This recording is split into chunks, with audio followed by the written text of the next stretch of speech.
नमस्कार विद्यार्थी मित्रांनो. आपण नैतिक कथा या शृंखलेमध्ये आपल्या सर्वांचं स्वागत आहे.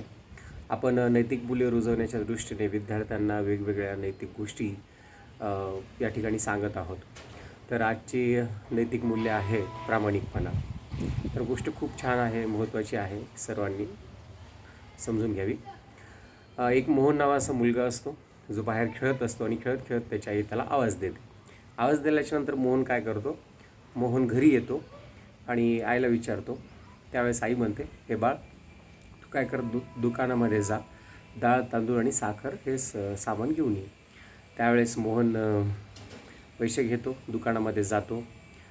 दुकानात गेल्याच्यानंतर दुकानदाराला ते डाळ तांदूळ साखर जे काही आहे ते सांगतो आणि पैसे देतो. पैसे दिल्याच्यानंतर दुकानदार त्याला जास्तीचे 50 रुपये देतो.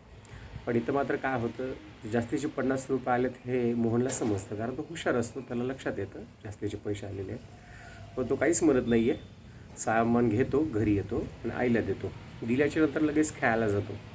परंतु यापूर्वी त्यानं असं कधी केलेलं नसतं पैशाच्या बाबतीमध्ये. पैसे आपल्या खिशात ठेवल्याच्यानंतर मात्र ते ज्यावेळेस बाहेर खेळायला जातो त्यावेळेस मात्र त्याचं मन लागत नाही आहे खेळण्यामध्ये. खेळत असताना ते पैसे त्याला टोचल्यासारखे वाटत असतात. त्याच्याबद्दल तो विचार करतो, म्हणजे खेळात त्याचं मन लागत नाही. तर थोड्या वेळानं तो घरी येतो. घरी आल्याच्यानंतर आई त्याला वरण भात खायला देते आणि खात असताना मात्र आई म्हणते, बाळ कसा आहे भात, असं म्हणल्याच्यानंतर मात्र अजून ते चिंतेमध्ये पडतो की आपली गोष्ट खरंच काही आईला समजली की काय जास्ती पैशाची, असं त्याच्या लक्षात येतं. पण आई म्हणते, काय झालं माहिती आहे का, की तू जे सामान आणलं होतं त्याच्यामध्ये डाळ मात्र डबल आली होती. 2 डाळीचेच आले होते पुढे. आणि त्या दुकानदाराने येऊन माझ्याकडे तसं सांगितलं आणि शांताबाईचे जे काही तुमचे तांदूळ शांताबाईला गेले आणि शांताबाईची डाळ तुम्हाला आली घाई गडबडीमध्ये, असं सांगितल्याच्यानंतर आई तिथंच मोहनची समज काढल्यासारखं करते.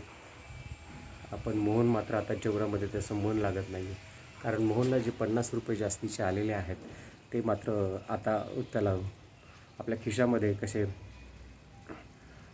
नकोसे वाटत असतात. आणि मग त्यावेळेस लगेच आई काय म्हणते, हे पहा मोहन, आपण काय करायचं, आता जेवण झाल्याच्यानंतर दुकानी जायचं, तुला आणि तुझ्या बाबांना कापड घ्यायचं, नवं कापड घ्यायचं आणि तुला छान ड्रेस शिवायचं. असं म्हणल्याच्यानंतर मोहन हसतो. पण तरीही तो आपल्या आईला तेवढं पहिलं जसं बोलत होता तसं बोलू शकत नाही, कारण त्याला ते जास्तीचे 50 रुपये मात्र त्याच्या डोक्यातून जात नाही तो विचार. काय होतं मग, की तुला एक गोष्ट सांगते म्हणते आई. हे बघ मोहन, मी ज्यावेळेस लहान होते त्यावेळेस मात्र मी एका मैत्रिणीच्या घरी गेले आणि मैत्रिणीच्या घरी गेले असता माझ्या अंगावरती जो फ्रॉक होता थोडा फाटलेला होता. आणि फाटलेला फ्रॉक पाहून माझ्या मैत्रिणीची आई मला काय म्हणाली, की हे घे. माझ्या मैत्रिणीचा ड्रेस त्यांना देऊ केला, पण मी ते घेतला नाही. आणि मी त्यांना तिथंच म्हणलं की मी कोणाचं फुकट घेत नाही आहे. आम्ही जरी गरीब असलो तरी आम्ही स्वाभिमानी आहोत, असं मी त्यांच्या तोंडावर बोलले. मला घरी आल्याच्यानंतर रडू आलं फार. आणि मी माझ्या आईबाबाला सांगितलं. आईबाबांनी ही गोष्ट लक्षात घेऊन दिवाळीला बाबांनी फाटका ड्रेस घातला अंगावरती, परंतु मला दिवाळीला चांगला नवा ड्रेस घेतला. आणि ही गोष्ट ऐकल्याच्यानंतर मात्र मोहन रडू लागतो. आई म्हणते, मोहन रडू नको, मी ही जी गोष्ट सांगितलेली आहे ते नवीन कापडाचा विषय निघाल्यामुळे तुला सांगितलेली आहे.